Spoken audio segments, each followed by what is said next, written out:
This is my lesson plan number 7, and for this lesson I choose the topic the things at home. This is for second level of bachelor. Have 30 minutes of duration. Designer by me, Daniela Villagomez. The objectives of this lesson is that the students will be able to identify and recognize the home objects, identify where are located each of object, recognize how the spaces of the home are distributed, and identify the correct uses of each place of the home. Obviously using the correct grammar, listening, speaking, and vocabulary. Well, the methods, strategies of this lesson is the audiolingual method and total physical response, solo group, pair activities, and group activities.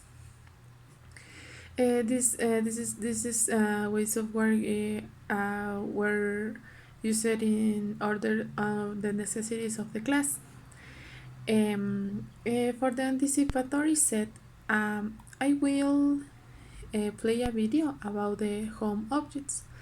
I leave the link, the YouTube video link on my lesson plan, and I will let them see the video twice. Then I will ask them about the objects that they recognize and which ones they like, and they will give more examples about it. They will interchange the information between them. Through this activity, I try to call their attention. They improve the ability to memorize and also repeat the video. It's important for them take more information than in the first term. Well, for the main teaching input, in this class, students going to work in little groups, which I will give them some flashcards with some home objects, for they will work together to try to recognize the correct name. After that, one of the students of each group will expose how many of that objects he or she has at home. Through this activity, it's important the group activity, because sometimes some students maybe doesn't know all the vocabulary, and they will help each other, and in this way they feel motivated in order to they don't feel shy because maybe one student doesn't know the correct word or the meaning of that word. So then, very quickly and in silence as possible, the students will come back to their seats, and I will start with the next activity based on the objects that they recognized previously.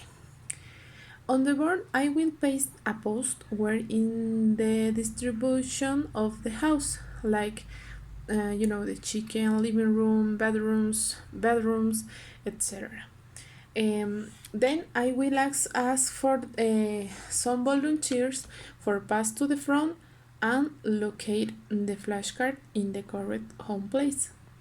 When they finish, I just will ask them if all was clear until there, and if some has a question. For the guided practice, the students will listen an audio script from their books to work on page 52, which they will practice the correct pronunciation, and to improve the vocabulary acquired about the home objects. After that, I will ask them some questions in which ones they will answer using yes, there are, or no, there are not. The students will practice listening activities. For the independent practice, I will send a homework in their notebooks They will draw their home structure in order to identify where is located each object or room in their own experiences. They will use all the vocabulary as possible and show me colorful homework. It doesn't matter if they just want to draw or maybe print a little structure.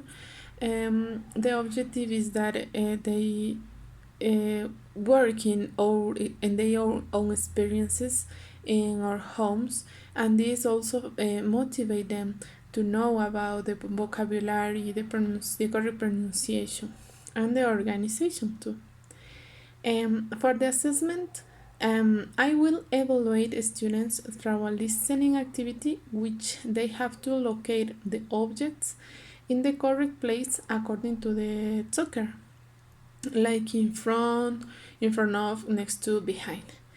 Well, in these activities, I try to make that the students will be able to remember or refresh their mind, making me a kind of I forget the word, sorry, but where they be able to remember this kind of grammar section, vocabulary too. So it's important that they always make this kind of refresh their minds about the things that we learned in the past, but we continue using with the new topics, with the new themes. In the closing review and follow-up, I will play a colorful and funny video for catch their attention about the parts of the house to improve vocabulary and try to students repeat, and they will internalize the knowledge in the following links. Well, I leave here on my plan lesson another link from the YouTube video for this closing review and follow-up section of the class. Okay, the materials that I used for this class, as I told you, the couple links YouTube videos, the textbook, some flashcards with the parts of home, and the post where I have just done kind of a structure where they will paste each object in the correct place, simulating a real house. And this is all for my lesson plan.